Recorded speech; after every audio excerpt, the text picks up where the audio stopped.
In today's video, I'm going to teach you how to fix page numbers in Microsoft Word. If your document's page numbers suddenly restart at one partway through a report, thesis, or manual, you're likely dealing with section formatting. This is one of the most common numbering issues in Word, and the fix is simple once you know where to look.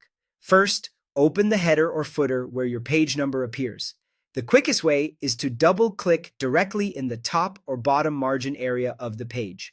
That switches you into the header and footer editing mode and reveals the header and footer tools on the ribbon. It's important that your cursor is in the section where the numbering goes wrong, typically right after a section break where the count resets.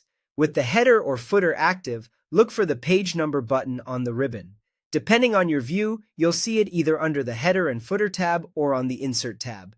Click page number, then choose Format Page Numbers. This opens a dialog that controls how numbering behaves in the current section. In the Page Number Format dialog, find the Page Numbering section. If your pages are restarting at 1, you'll likely see the option Start At selected with the value set to 1.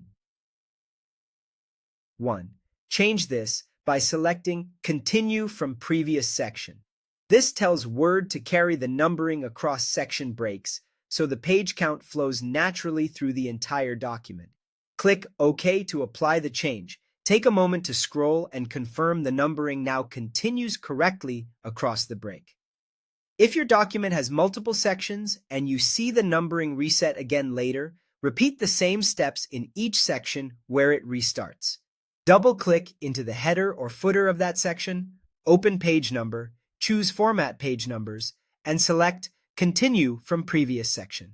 You're not changing the design of your headers or footers, you're only telling Word how to handle the numbering from one section to the next. A quick tip: if you're unsure where the issue begins, place your cursor on the page where the reset happens and follow the steps there first. Also, make sure you're editing in the correct part, header or footer, matching where the page number lives. When everything looks right, close the header and footer by double-clicking back in the main body of your document. That's all you need to stop Word from restarting your page numbers and keep your document looking professional and consistent.